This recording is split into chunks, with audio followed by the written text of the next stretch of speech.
IPL चल रहा है और आज भी एक अच्छा मैच हुआ है। बट आज मुझे तो इतना ज़्यादा मज़ा आया नहीं। पहले मैं स्कोर कार्ड की बात करता हूँ, फिर उसके बाद देखते हैं कि क्या इस मैच में हुआ। और पंजाब किंग्स और गुजरात टाइटंस का मैच था आज। और पंजाब किंग्स ने पहले बैटिंग की। गुजरात जो था वो टॉस जीता था और बॉलिंग का फैसला किया। जो इम्पोर्टेंट प्लेयर्स थे इसमें वो शुभमन गिल थे, जो गुजरात में थे। और श्रेयस अय्यर जो थे वो पंजाब किंग्स के कैप्टन थे, जो कि आई थिंक बहुत ज़बरदस्त पिक है पंजाब किंग्स की। वरना मुझे अभी भी इस टीम में काफ़ी चीज़ें मिसिंग लगती हैं, बट आई थिंक इनकी जो दो तीन प्लेयर्स बड़े ज़बरदस्त हैं। इस तरह अर्शदीप सिंह है, अय्यर है, मैक्सवेल इसमें है जो कि आज फिर जीरो पे आउट हुए। इसमें मार्को यानसन है, इसमें युजवेंद्र चहल है। ये बड़े इंपॉर्टेंट प्लेयर्स हैं। सो खैर पंजाब किंग्स ने पहले बैटिंग की और प्रियांश आर्या ने ओपन किया। क्या नाम है इसका, प्रभ सिमरन सिंह के साथ। और सिंह साहब तो जल्दी आउट हो गए थे, 5 रन उन्होंने बनाए। बट प्रियांश आर्या ने 47 रन बनाए 23 बॉलों में, 7 चौके 2 छक्के लगाए, 204 का स्ट्राइक रेट। उसके बाद इनकी जो पार्टनरशिप लगी थी वो श्रेयस अय्यर के साथ लगी थी। बहुत जबरदस्त इनिंग उसने खेली। जो डिफरेंस था ना इस मैच का, वो अय्यर की इनिंग की थी। अगर आप यहाँ पे देखेंगे, 10 रन से जीती है गुजरात। गुजरात हारी है 10 रन से।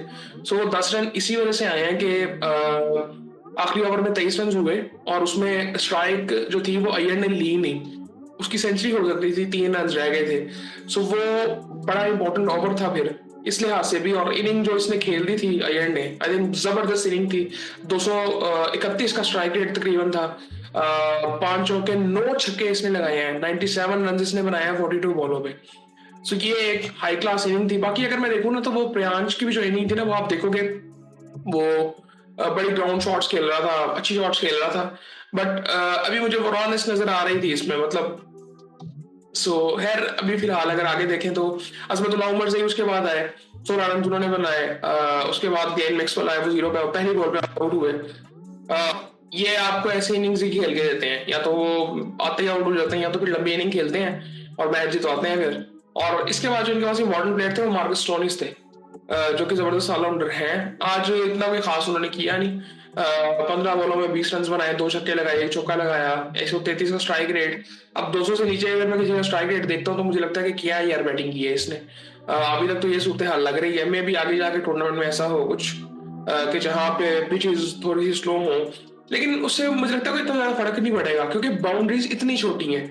आज फील्डिंग दोनों टीमों की तरफ से कोई इतनी खास नहीं थी, गलतियां बहुत ज्यादा थी फील्डिंग में। और उसके बाद अगर मैं देखूं तो यार बाउंड्री इतनी छोटी लग रही थी, इतनी छोटी लग रही थी कि आधी आधी शॉट्स और रदरफोर्ड की पता नहीं कितनी हो ज्यादा एजें निकलती थी तो छक्के हो जाते थे। तो मजा ही नहीं इस तरह, फिर कई दफा ना मजा नहीं आता फिर आपको। खैर इस तरह अगर देखें तो शशांक शशांक ने क्या कहते हैं 44 रन बनाए, बड़ी जबरदस्त इनिंग थी इसकी। आखिरी ओवर में जो 23 रन जिसने बनाए ना, वो बहुत जबरदस्त थे, वो बड़े इंपॉर्टेंट थे कि इसकी वजह से ही जीती। क्योंकि जो गुजरात बैटिंग कर रही थी वो एंड तक उनका लगा नहीं कि वो मैच से बाहर हुए। वो बड़े वो तरीके से लेके चल रहे थे। शुभमन गिल ने ऊपर से 235 की स्ट्राइक रेट जो इनिंग खेल दी थी। मतलब शुभमन गिल अगर लोग उसको देखें तो वो उसको सूट नहीं करती वो। अब मैं यही बात करता हूँ कि माइंडसेट का मसला होता है। हमारे यहाँ बात की जाती है कि 150, आजकल 150 की बात की है, 150, 160, 170 बहुत अच्छा स्ट्राइक रेट। नहीं भाई, 200 का स्ट्राइक रेट। अब खैर अब मुझे नहीं पता ये चीज अच्छी है कि नहीं, क्योंकि बाउंड्रीज बहुत ही छोटी है यार, बहुत ही छोटी है। और बॉलिंग अगर मैं कहूँ तो अब यहाँ पे मुझे बॉलिंग तो नजर आ रही थी, अर्शदीप भी था, चहल भी था, और मार्को हेंसन भी था। बट फिर 200 तो हुआ है, 250 हुआ है। क्या फायदा इस चीज का फिर। खैर अगर बात करें गुजरात की बॉलिंग की, तो सिराज ने 4 ओवरों में 54 रन। अब मुझे ना बड़ा अजीब सा लगता है कि अब मैं यहाँ पे मुझे जब साफ नजर आ रहा है कि बैट्समैनों को हेल्प किस हद तक मिल रही है, क्योंकि आधी आधी शॉट्स भी बाउंड्री से बाहर जा रही हैं। फिर मैं हम कहाँ पे बॉलर्स को देख सकते हैं कि यार इनकी गलतियां हैं। खैर कगिसो रबाडा 4 ओवरों में 41 रन। अरशद खान 1 ओवर किया 21 रन। राशिद खान ने 4 ओवरों में 48 रन एक आउट किया। प्रसिद्ध कृष्णा ने 3 ओवरों में 41 रन, कोई आउट नहीं किया। साया किशोर ने 4 ओवरों में 30 रन, 3 आउट किए, अच्छी बॉलिंग की इन्होंने। बट ओवरऑल अगर मैं देखूँ ना तो अभी इन दोनों टीमों की बॉलिंग डिसेंट थी। मतलब इसमें आपको सिराज भी मिल जाता है, एक्सपीरियंस है हर चीज का। रबाडा है, उसके बाद राशिद खान है, इतना एक्सपीरियंस है। प्रसिद्ध कृष्णा भी, उसका भी एक्सपीरियंस है, वो इंडिया से खेला हुआ है। सो आई थिंक इतना एक्सपीरियंस तो है, बट ऐसे मैचेस में, स्पेशली आईपीएल के मैचेस में, वो किसी काम का फिर होता नहीं है। बहुत रेयर होता है कि आप एक दो मैचेस में अच्छी बॉलिंग कर लो, या आगे जाके शायद ऐसा कुछ हमें नजर आए जहां पे बॉलर्स के ऐसे रोल हो। वरना बाउंड्री जितनी छोटी है ना, वो आई थिंक किसी तरह से बॉलर्स को हेल्प नहीं कर रही। अच्छा, यहाँ पे ना मैं आपको थोड़ा सा अगर मैं बताऊं फॉलो विकेट्स का, 28 पे पहला आउट होता है और 79 पे दूसरा। ये इंपॉर्टेंट इस वजह से है कि दूसरी इनिंग का बताना भी इसलिए इंपॉर्टेंट है कि वो मैच कहीं पे भी नहीं हारे थे। वो बीच में जाके आखिरी 5-6 ओवरों में कुछ ऐसा वो रन रेट उनका नीचे आया जहां पे वो बच गए। ऐसे मैचेस में होता ही है कि दोनों टीमें ना हमेशा मैच के अंदर रहती हैं, जहां पे 10 से ऊपर बार आगे ऊपर का स्ट्राइक रेट हो या इसके राउंड अबाउट हो, और इसी स्ट्राइक रेट से दूसरी टीम भी चल रही हो। सो मैच किसी भी तरफ किसी भी वक्त जा सकता है, तो आपको सिर्फ फोकस रहना होता है यहाँ पे। खैर, दूसरा आउट 79 पे होता है, तीसरा 105 पे, चौथा फिर 105 में हो जाता है, फिर पांचवा जो होता है वो 162 पे होता है। और फिर इसी तरह से बस 5 आउट ही होते हैं इनके। उसके बाद जब गुजरात बैटिंग के लिए आता है, तो अब मुझे ना, मैंने जब इनका पहला ओवर देखा ना, तो शुरू में इन्होंने थोड़ा सा टाइम लिया। साय सुदर्शन ने भी टाइम लिया थोड़ा सा, बाद में शुभमन गिल ने शुरू में मारा। सो मुझे शुरू में थोड़ा सा लगा कि यार इनको स्ट्राइक रेट शुरू से मेंटेन करना है, 243 है। अगर इन्होंने मतलब पावर प्ले को अच्छा इस्तेमाल ना किया तो फिर बड़ा मुश्किल हो जाएगा। लेकिन इन्होंने अच्छी बैटिंग कर ली थी और तकरीबन पावर प्ले में 60 से ऊपर रन थे, लेकिन शुभमन गिल आउट हो गए थे, और शुभमन गिल आउट हुए थे मैक्सवेल के हाथों। सो बट शुभमन गिल की जो इनिंग थी वो 33 रन थे, 14 बोले थी, 3 छक्के थे, 2 चौके थे, 235 का स्ट्राइक रेट था। सो ये इंपॉर्टेंट बात है। यहाँ पे ना हमें एक चीज देखनी होती है, मैं जनरली क्रिकेट की बात कर रहा हूँ, कि माइंडसेट भी बड़ी इंपॉर्टेंट चीज होती है, कि जहां पे आपको देखना कि अगर अगली टीम ने कर ली है ना, आपने भी करनी है। ये नहीं सोचना कि हम मतलब आधा मैच हुआ तो हम मैच खत्म हो गया, बिल्कुल भी हम यहाँ से भी जीत नहीं सकते। तो ये चीजें सोचनी भी नहीं चाहिए। हाँ ठीक है, अगर आप ऐसे जाने नहीं जाते, बहुत से ऐसे बैट्समैन होते हैं जो उस इनिंग उस तरह से खेलना मतलब उनकी नेचर में नहीं होता, लेकिन ऐसा जरूरी नहीं है। अब शुभमन गिल, मैं 235 का स्ट्राइक रेट, तो मैं उसे कह नहीं सकता कि 235 का स्ट्राइक रेट मतलब मैं कहूँगा शुभमन गिल बैटिंग करेगा, बट उसने की, और वो क्लासिकल शॉट से की। मेरा एक ये मानना है कि जो रेड बॉल अच्छी खेलता है ना, वो किसी भी तरह का शॉट खेल सकता है, और इसके बाद तकनीक भी है, तो उस तकनीक से वो बाउंड्रीज मारता है। तो बड़े जबरदस्त शॉट इसने मारे थे। उसके बाद जॉस बटलर आए, उन्होंने भी अच्छी इनिंग खेली, 54 रन 33 बॉलों पे, 2 छक्के लगाए, 4 चौके लगाए, 133 का स्ट्राइक रेट। तो वो 200 से नीचे आजकल इनिंग भी बुरी लगती है। ये एक नॉर्मल इनिंग ही लग रही है जॉस बटलर की। फिर उसके बाद रदरफोर्ड आया, उसने 46 रन बनाए 28 बॉलों में, और बीच में ना इसका स्ट्राइक रेट बड़ा लो था। ये इसने एंड पे आखिरी ओवर में कुछ बाउंड्रीज लगाई थी, जिसकी वजह से इसका स्ट्राइक रेट ऊपर गया है, वरना ये 23-24 बॉलों में मेरे ख्याल से इसका 36-37 था। और वहां से उसी वजह से मैच हारे, क्योंकि आप कहीं पे भी मार्जिन आपके पास इन मैचों में होता नहीं है, जहां पे आपने मेंटेन करना हो 12-13 का स्ट्राइक रेट, 12-13 का रन रेट, और वहां से फिर ये मैच हार गए थे। अब रदरफोर्ड, और मैं देख रहा था जब ये आउट हुआ ना, मैं ये गोड़ों का ना मैं अफसोस मुझे नजर आता है इन मैचों में। ये पीएसएल में भी खेलते रहे हैं, ये दूसरी लीग्स भी खेलते हैं, लेकिन आईपीएल में जो इनका अफसोस नजर आता है ना, मेरे ख्याल से इनकी फैमिली में कोई हादसा हो गया ना, तब इनको इतना अफसोस नहीं होता जितना यहाँ पे इनको अफसोस होता है। तो वाह। और फिर उसके बाद राहुल टेवाटिया थे, ये भी रन आउट हो गए थे। इस तरह से 232 रन बना लिए थे। और ये मतलब गुजरात भी जीत सकता था, गुजरात ने भी कोई, मैं ये नहीं कहूंगा कि पंजाब ने गुजरात से बहुत बेहतर खेली, मैं इनिंग की उसी की बात करूंगा कि जो आखिरी ओवर गया था वो 23 रन हो गए थे। वो बड़ा इंपॉर्टेंट हो गया था, और वो जो अय्यर की इनिंग थी वो बड़ी जबरदस्त इनिंग थी, बिल्कुल क्लीन उसकी इनिंग थी। और बाकी कई लोगों को मुझे लग रहा था कि हाफ शॉट्स पे मतलब वो बाउंड्रीज का तो चक्कर था बिल्कुल, सो बट इन दोनों टीमों में ना मुझे मतलब आपके पास 3-4 प्लेयर ऐसे हैं कि जो कि मैच विनर्स हो सकते हैं, बट फिर कुछ मिसिंग लगता है कि अगर वो ना चले तो किसी भी तरफ मैच जा सकता है। अब जिस तरह गुजरात की अगर मैं बात करूं, गुजरात में आपको ठीक है कगिसो रबाडा नजर आते हैं, सिराज नजर आते हैं, एक्सपीरियंस सब कुछ है, राशिद खान है, शुभमन गिल है, जॉस बटलर है, बट वो एक होती है ना एक लीग के लिहाज से मिसिंग लगती है जो कि मुंबई इंडियंस में आपको नहीं नजर आएगी किसी हद तक। आपको कलकत्ता में शायद नहीं नजर आएगी। अब कलकत्ता ने जिस तरह का मैच खेला था मुझे वो फ्लॉज नजर आने लग गए थे, बट अगर उनको ऑन द पेपर देखे तो आपको लगता है कि बड़ी स्ट्रॉन्ग टीम है, जो कि मैं बात कर चुका हूँ। मुझे लगता है कि वो टॉप 4 के लिए क्वालिफाई भी करेगी।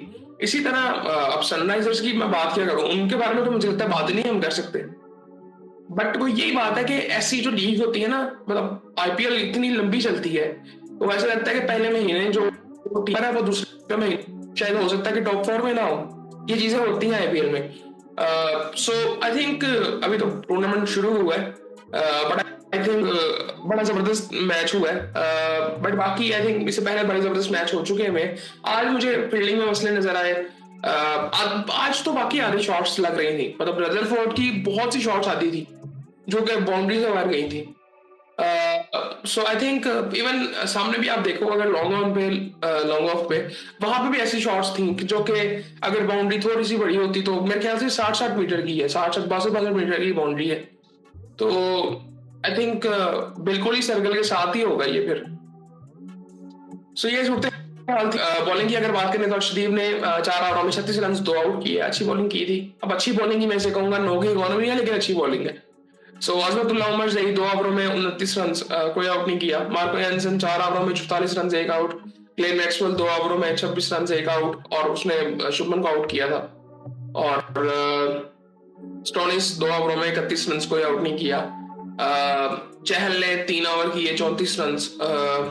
विजय कुमार वेशक 3 ओवरों में 28 रन। चहल को मैंने इस साल देखना है यार, चहल को मैं देखना चाहता हूँ कि वो किस तरह का परफॉर्म करता है। आज तो यार नहीं कोई इतनी खास परफॉर्मेंस थी, बट मैं उसको देखना चाहता हूँ। और इनकी जो फॉलो विकेट थी वो पहले 61 पे गिरती है। अब 61 पे वो पावर प्ले में इन्होंने इतने रन बनाए थे। फिर दूसरी विकेट गिरती है 145 पे, और वो 12 अभी 13वां ओवर चल रहा था जब 145 रन थे, 13वां ओवर चल रहा था और 145 रन थे, दूसरा आउट हुआ था। फिर तीसरा आउट होता है 199 पे, 199 पे, और उस वक्त 17.6 आवर्स थे। सो वहां पे भी अगर आप ये देखें 17.6, हाँ मतलब 18 2 ओवर रह गए थे। सो वहां पे बेसिकली वो चीज हुई थी कि अब बटलर और आई थिंक जब ये रदरफोर्ड बैटिंग कर रहे थे, ये उस वक्त ना नहीं रदरफोर्ड, हाँ रदरफोर्ड बैटिंग कर रहे थे तब ये मसला थोड़ा हुआ था, और वो इम्पैक्ट प्लेयर भी था। सो वहां से थोड़ा सा रन रेट जो नीचे आया ना, तो वहां से मैच खत्म हो गया था क्योंकि 10 बॉलों में बहुत ज्यादा 30 से ऊपर 33 रन अभी पड़े हुए थे। सो वहां से फिर डिफिकल्ट था कि वहां से आप जीतो। बट वहां पे ये था कि आपके पास उसका ओवर पड़ा हुआ था अभी अर्शदीप का, तो डिफिकल्ट था क्योंकि वो अच्छा बॉलर है, हम सबको पता है। सो ये सूरत हाल थी मैच की। और आई थिंक अच्छा मैच था, डिसेंट मैच था। अभी स्टार्ट है, कोई इतनी बात कर ही नहीं सकते कि कौन सी टीम बहुत अच्छी है कौन सी टीम नहीं है। और बहुत सी मैं ऐसी टीमों को देख रहा हूँ कि अभी उन्होंने अपने मेन प्लेयर्स खिलाए नहीं है जो कि प्लेइंग 11 में मुझे लगता था कि होने चाहिए।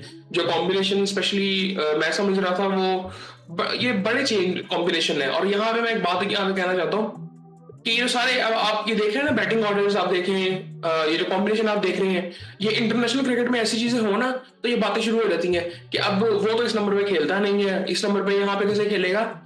भाई सब कुछ हो जाता है। ये यहाँ पे सिर्फ फिर आपको फिर नजर आती है कि हर चीज पैसे से चलती है। पैसा आपको मिला है तो आप किसी भी नंबर पे खेल लो, कोई चक्कर ही नहीं है। ये 6-6 नंबर के बैट्समैन हैं जो कि 1 डाउन आते हैं, चौथे नंबर पे आके खेल रहे होते हैं। ये बहुत से बैट्समैन ऐसे हैं। ये रदरफोर्ड इतने नंबर पे वो तो खेलता ही 7-8 पे, वो कहाँ पे आके खेल रहा है। उमर सही कहाँ पे खेलता है, कहाँ पे आके खेल रहा है। सो इस तरह के काफी ऐसे बैट्समैन हैं जो कि बहुत ऊपर खेलते हैं, प्रॉपर बैटर की तरह खेलते हैं। सो आई थिंक ये सारी चीजें पॉसिबल हो जाती हैं, ये माइंडसेट का इशू होता है जस्ट। बाकी आई थिंक आप बताएं। आपको ये मैच कैसा लगा? क्राउड भी कोई इतना ज्यादा नहीं था, और आज मेरे ख्याल से ये मैच था वहाँ गुजरात में था I think. So I think यहाँ पे मुझे लगता है कि थोड़ा सा ना ये लाइट का भी इशू है, क्योंकि आज भी फील्डर्स कह रहे थे कि आंखों में पड़ रही है लाइट। मेरे ख्याल से सारी लाइट जल नहीं रही थी, और इधर वो रिंग वाला भी है सिस्टम। सो इस वजह से भी शायद था कि वो फील्डर्स, मैंने 2-3 दफा देखा कि उन्होंने कहा कि यार आंखों में लाइट पड़ रही है, पता नहीं चल रहा। तो पता इस और पहले भी मैंने ये देखा है, इस स्टेडियम में ये चीज होती है। मैं भी पता नहीं ये सारी लाइटें जल नहीं रही थी, इस वजह से था। सो खैर ये, और एक और बड़ी इंपॉर्टेंट बात थी यार, मैंने वो कल याद ही नहीं रही मुझे करनी। तमीम इकबाल को on the ground I think heart attack हुआ किसी मैच के अंदर। सो अब है वो ठीक ही है आई थिंक, लेकिन वो हुआ था उनको। बड़ी अजीब सी चीजें लगती हैं यार मैच के दौरान, और ये लोग एथलीट हैं, फिट होते हैं। सो बट आई थिंक अब मेरे ख्याल से वो बेहतर है। सो आई थिंक बस ये, और भी कुछ कुछ चीजें आ रही हैं सामने। सो फिर उसके बारे में बात करेंगे। अभी ये वीडियो आई थिंक लंबी हो रही है। सो आप बताएं आपको ये मैच कैसा लगा? अय्यर की इनिंग आई थिंक जबरदस्त थी, जबरदस्त इनिंग थी, क्लीन जबरदस्त इनिंग थी उसकी। बाकी फिर आपसे बात होती है।